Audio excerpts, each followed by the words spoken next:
सीरतुन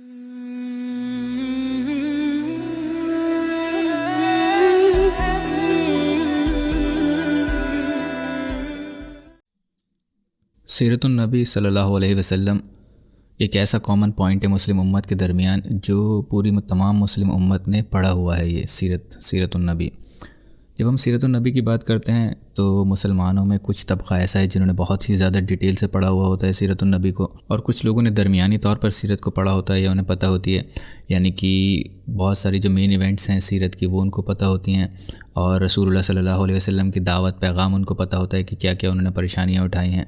तो जो बड़ी बड़ी बातें हैं वो सब उनको पता होती हैं। अब इन्हीं चीज़ों के दरमियान एक बदनसीब तबका उम्मत का ऐसा भी है जिसको सीरतुन नबी के बारे में कुछ पता ही नहीं है, कुछ अंदाज़ा ही नहीं है उसे, और रसूलुल्लाह सल्लल्लाहु अलैहि वसल्लम कौन है या उनकी सहाबा कौन है या उन्होंने क्या क्या परेशानियाँ उठाई हैं, किस तरीके से जी इस्लाम का पैगाम आया और किस तरीके से सहाबा इकराम ने या रसूलुल्लाह ने परेशानियाँ उठा करके इसको हम तक पहुँचाया है, तो उनको इसके बारे में कुछ भी नहीं पता होता है। खैर, ये अलग अलग तबक़े थे जो कि जिनको सीरतुन नबी के बारे में पता होता है। अब मुझे नहीं पता कि आपको किस लेवल का इल्म है सीरत का, लेकिन एक चीज़ जो मैं दावे के साथ कह सकता हूँ जो कि एक सीरत में बहुत बड़ा मिसकंसेप्शन है, वो ज़्यादातर लोगों को उम्मत में पता ही है, और वो ये कि अबू जहल जो है वो रसूलुल्लाह सल्लल्लाहु अलैहि वसल्लम का चचा है। जिसने भी सीरत पढ़ी होगी थोड़ी बहुत उसको यही लगता है, और जिसने नहीं भी पढ़ी है तो वो लोग यही समझते हैं कि रसूलुल्लाह सल्लल्लाहु अलैहि वसल्लम के चचा, क्योंकि एक सिर्फ अबू तालिब को जानते हैं जो अच्छे थे, बाकी उनके चचाओं ने मुखालफत की है उनकी, तो अबू लहब तो है ही, अबू लहब को जानते हैं, इतनी ज़्यादा मुखालफत की, इस वजह से बहुत लोगों के अंदर ये भी कॉन्सेप्ट है कि अबू जहल जो है वो रसूलुल्लाह सल्लल्लाहु अलैहि वसल्लम का चचा है और बदतरीन दुश्मन है उनका।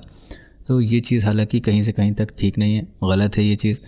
रसूलुल्लाह सल्लल्लाहु अलैहि वसल्लम बनु हाशिम से एक अलग ख़ानदान से आते हैं, और अबू जहल जो है वो बनु मखज़ूम से आता है, एक अलग दूसरा ही अलग कबीला है। तो एक जो दो लोग अलग कबीले को बिलोंग करते हैं तो वो आपस में चचा कैसे हो सकते हैं, चचा भतीजे।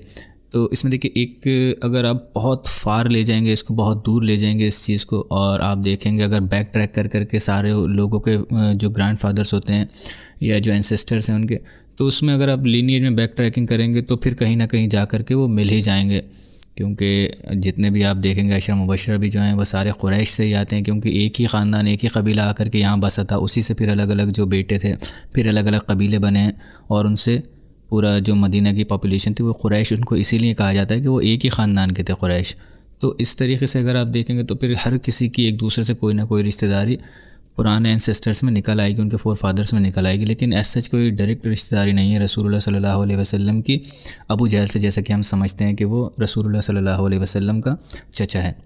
और देखिए, जब हम डिस्कस कर ही रहे हैं तो मैं आपको एक और इससे इंटरेस्टिंग चीज़ बताता हूँ कि अबू जहल जो है वो रसूलुल्लाह सल्लल्लाहु अलैहि वसल्लम का तो चचा नहीं है, लेकिन वो एक और बहुत बड़े जलील व क़द्र सहाबी हैं जिनकी उससे डायरेक्ट रिश्तेदारी है। अब वो रिश्तेदारी क्या है मैं आपको एक्सप्लेन कर देता हूँ। देखिए, अगर हम कुरैश के ही एक ख़ानदान में से एक शख्स को लेते हैं, मुगीरा, और बहुत ही डोमिनेंट पर्सनैलिटी है, ये बहुत बड़ी पर्सनैलिटी है मुगीरा, और अभी हम इसके वैसे तो बहुत सारी औलादें हैं लेकिन हम ज़्यादा औलादों में इंटरेस्टेड नहीं हैं। जो मैं रिलेशनशिप आपको बताना चाह रहा हूँ वही मैं सिर्फ आपको बताऊँगा। मुगीरा का एक बेटा है हिशाम, मुगीरा उसका एक बेटा है हिशाम, और हिशाम के वैसे तो बहुत सारी औलादें हैं लेकिन जिस रिलेशनशिप में हम इंटरेस्टेड हैं वही सिर्फ मैं आपको बताऊंगा। मुगीरा का बेटा हिशाम, और हिशाम की दो औलादें हैं, एक बेटा और एक बेटी। एक बेटा है जिसका नाम है अम्र इब्न हिशाम, और एक बेटी जिसका नाम है हंतमा बिनते हिशाम। अब ये अम्र इब्न हिशाम जो है, अगर आप लोगों ने सीरत अच्छे से पढ़ी है तो आपको पता होगा कि ये अबू जहल है। अबू जहल का असली नाम जो था वो अम्र इब्न हिशाम था। अबू जहल से पहले उसको अबुल हकम कहा करते थे, क्योंकि बहुत काबिल शख्स था वो, इंटेलेक्चुअल शख्स था वो, और लोग उसके पास आया करते थे एडवाइसेस लेने के लिए। तो ये अम्र इब्न हिशाम जो है वो अबू जहल है। अब ये अम्र की जो एक और मैंने बहन के बारे में बताया जो हिशाम की बेटी थी, हंतमा बिनत हिशाम। अब अगर आपने हज़रत उमर रज़ी अल्लाह ताला अन्हु की बायोग्राफ़ी पढ़ी होगी या उनके बारे में आप अच्छे से जानते होंगे, जो कि मुझे उम्मीद है ज़्यादातर लोग जानते हैं, हज़रत उमर से एक अलग ही लेवल की मोहब्बत करती है मुसलमान उम्मत। रसूलुल्लाह सल्लल्लाहु अलैहि वसल्लम के बाद शायद उम्मत में जिनको सबसे ज़्यादा मोहब्बत दी जाती है वो हज़रत उमर ही हैं। तो हज़रत उमर की अगर आपने अच्छे से बायोग्राफ़ी पढ़ी है तो आपको पता होगा कि उनकी वालदा का नाम है हंतमा बिनते हिशाम। तो ये हंतमा बिनते हिशाम जो है, हिशाम की बेटी, ये हज़रत उमर रज़ी अल्लाह ताला अन्हु की वालिदा हैं। तो अगर इस हिसाब से अगर आप रिलेशनशिप देखें, हज़रत उमर की वालदा हंतमा का भाई अम्र यानी कि अबू जहल, तो माँ का जो भाई होता है वो होता है मामू। तो ये हज़रत उमर रज़ी अल्लाह ताला अन्हु का सगा मामू है अबू जहल जो है। तो देखिए ये वो रिलेशनशिप है जो हमें पता ही नहीं है। और अगर आप अगर अपने साथ वालों को भी जानते होंगे जिनको सीरत बहुत अच्छे से पता है तो भी उन्हें ये बात नहीं पता होगी। आप एक बार आजमा करके देख लीजिए, उनसे पूछ लिख करके देख लीजिएगा। तो एक रिलेशनशिप जो बिल्कुल फ़ेक है, यानी कि रसूलुल्लाह सल्लल्लाहु अलैहि वसल्लम का चचा बताते हैं जिसे अबू जहल को, तो वो तो सबको पता है जो कोई रिलेशनशिप एग्जिस्ट भी नहीं करती है। ऊपर से जो एक और ये रिलेशनशिप है जो असल में रिलेशनशिप है, ब्लड रिलेशनशिप है, डायरेक्ट रिलेशनशिप है, वो हज़रत उमर रज़ी अल्लाह ताला अन्हु के अबू जहल से, तो वो लोगों को समझ में नहीं आती और लोगों को पता भी नहीं होती है। अब जब इतनी बात हुई है तो मैं एक और रिलेशनशिप बता दूं जो कि थोड़ी इंटरेस्टिंग है और आप लोगों को अच्छी भी लगेगी। अभी जो मैंने आपको बताया कि मुगीरा का बेटा था हिशाम, और हिशाम की ये दोनों औलादें, मुगीरा के वैसे तो काफ़ी सारी औलादें थी, लेकिन एक और औलाद है जिसमें हम इंटरेस्टेड हैं अभी रिलेशनशिप जानने के लिए, वो है वलीद। एक बेटा हिशाम और एक बेटा वलीद। वलीद और हिशाम आपस में सगे भाई हैं। और ये वलीद के एक और बेटे हैं जिनको आप सब लोग जानते होंगे, और मुझे कोई इसमें शक नहीं है कि आप में से शायद कोई नहीं जानता होगा। वलीद की औलाद हैं खालिद इब्न अल वलीद।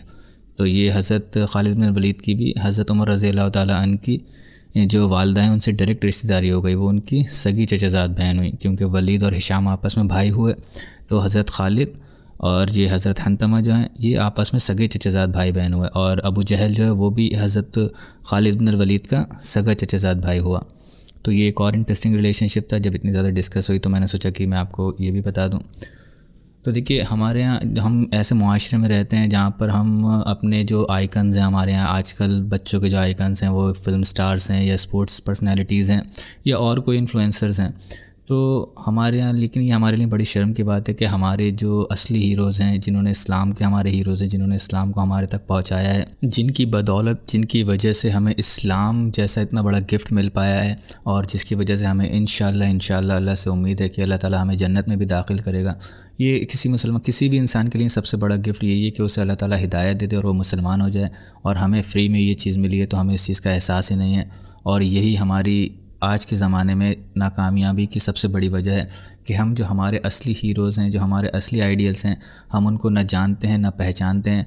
आप किसी भी मुसलमान उम्मत के किसी भी बच्चे से आप पूछ लें कि आपका हीरो कौन है या आपका आइडियल कौन है, तो वो बताएंगे, कोई बताएगा किसी फिल्म स्टार का नाम, कोई बताएगा किसी स्पोर्ट्स पर्सनैलिटी का नाम, और कोई बताएगा किसी और इन्फ्लुएंसर का नाम।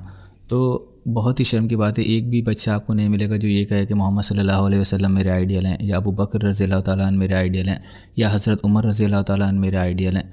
कोई भी आपको ये कहता वो नहीं, मतलब जहनों में भी नहीं है उनके ये चीज़। अगर आप डिस्कस भी करेंगे अपने किसी, आप ये एक सर्वे कर करके देख लीजिए, मुसलमान बच्चों से आप पूछ लीजिए कि आपके जो आइडियल्स हैं, आपके रोल मॉडल्स जो हैं वो कौन हैं, तो वो बताएंगे कि हमारे रोल मॉडल्स ये फ़लाँ शख्स हैं।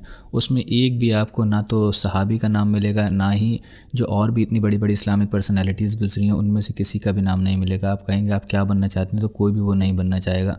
इतने बड़े बड़े इमाम गुजरे हैं, इतने बड़े बड़े मुज्तहिद गुजरे हैं, तो कोई भी नहीं कहेगा कि हम फ़लाँ की तरह बनना चाहते हैं, या हम फ़लाँ इमाम की तरह या फ़लाँ मुज्तहिद की तरह बनना चाहते हैं।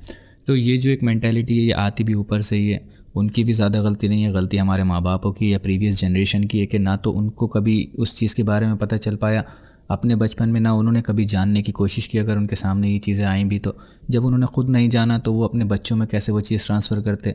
उन्होंने जो चीज़ें अपने माँ बाप से ली थी वो उन्होंने अपने बच्चों में ट्रांसफ़र करना शुरू कर दी। तो यही एक, इसी वजह से हमारे यहाँ एक जो बहुत बड़ा गैप मिलता है कि इतनी जो हमारी जनरेशन है वो मुसलमान उम्मत से या मुसलमान पर्सनैलिटी से क्यों मोहब्बत नहीं करती है। उसकी वजह यही है कि उसको कुछ ख़ास दिखता नहीं है, अपीलिंग लगती नहीं है वो पर्सनैलिटीज़ या वो मुआशरा उनको। तो अल्लाह ताला से दुआ है कि अल्लाह ताला हमारे जो मुसलमान उम्मत है, जो मुसलमान मुआशरा है, ख़ास तौर से जो हमारे यूथ हैं, जो यंगर जनरेशन है, अल्लाह ताला उनके दिलों को खोल दे, उनके सीनों को खोल दे। अल्लाह ताला जो मुसलमान उम्मत के असली हीरोज़ हैं उनके बारे में मुसलमान जानें, उनके बारे में पढ़ें, उनसे मोहब्बत करें और उस तरीक़े से मोहब्बत करें जैसा कि उनसे मोहब्बत करने का हक़ है।